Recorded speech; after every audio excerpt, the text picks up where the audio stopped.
जालिम इजरायली जहन्नम का कुत्ता बेंजामिन नेतन्याहू करता है तो दुनिया अंधी और गूंगी हो जाती है। अमेरिका का ईरान कुछ नहीं बिगाड़ पाएगा, इतना बड़ा है ईरान। दुनिया का सबसे लंबा जूता ईरान के पास है, वो मारता इजराइल को है। इधर दर्द अंधभक्तों को होता है। इजराइल माता की जय। मेरे को अभी पासपोर्ट भी जाते भाई साहब, मुँह चेक कटा दूंगा ना जाऊँ इजराइल के लिए।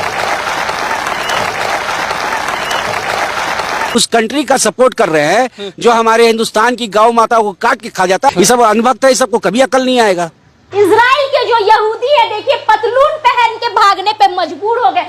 इजराइल कभी भी कामयाब नहीं होगा, इजराइल पूरे नक्शे से गायब होगा। ओवैसी साहब, शेर के समर्थन में हमेशा शेर ही आगे आता है। शेर के समर्थन में कोई गीदड़ थोड़ी ना सबसे आगे आ जाएगा। कि मेरी बात लिख के रख लीजिए कि 5-10 साल में ईरान 90% यूरेनियम का एनरिचमेंट करेगा। मैं हूं अल्तमश और आप देख रहे हैं अल्तमश ऑफिशियल यूट्यूब चैनल। आपकी स्क्रीन पर जो ये वीडियो क्लिप चल रही है असदुद्दीन ओवैसी साहब की, आगे हम आपको ये वीडियो क्लिप दिखाएंगे जिसमें आप देखिएगा कि असदुद्दीन ओवैसी साहब ने ईरान के सपोर्ट में खुल के बात की है और उन्होंने साफ तरीके से कह दिया कि जो अमेरिका ने ईरान पर हमला किया है वो सरासरी गलत है। अब इसके बाद क्या होगा और जो अदर कंट्री है वो लोग क्या करेगी, आइए सुनते हैं असदुद्दीन ओवैसी साहब से कि उन्होंने इस मुद्दे पर क्या कहा है। कि मेरी बात लिख के रख लीजिए कि 5-10 साल में ईरान 90% यूरेनियम का एनरिचमेंट करेगा। 90% करेगा, नहीं रोक सकते ईरान को। अब ईरान एनपीटी से निकल जाएगा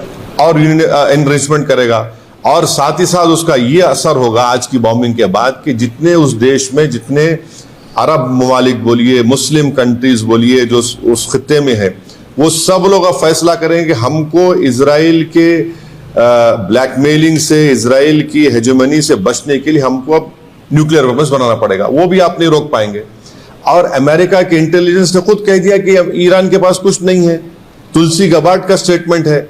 और सबसे अगर ये खित्ता, ये एरिया, अगर इसमें जंग शुरू हो जाएगी तो एक बात आपको समझने की जरूरत है कि 60 लाख से ज्यादा भारत के नागरिक वहां रहते हैं। हमारे इंडियन कंपनीज का इन्वेस्टमेंट है वहां पर। वहां से हमारे नागरिक भारत को बहुत बड़ा फॉरेन एक्सचेंज भी जाते हैं।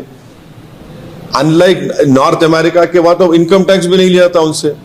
और आखिरी बात यह है कि क्या पाकिस्तान इसीलिए ट्रंप के लिए नोबेल पीस प्राइज का डिमांड कर रहा था कि पूरा उस खित्ते में जंग शुरू हो जाए? क्या इसीलिए उनके जनरल जाकर लंच खा के आए थे वहां पर कि पूरे इस इलाके में आग लग जाए, जंग शुरू हो जाए वहां पर? कुछ अंधभक्त अपनी अनभक्ति कहीं भी नहीं छोड़ते हैं। कुछ अंधभक्त गए हुए थे इजराइल वहां काम करने के लिए और उसकी चाटुकारिता देखिए कि इतने गिर गए वो कि उसको लात खाना पड़ा।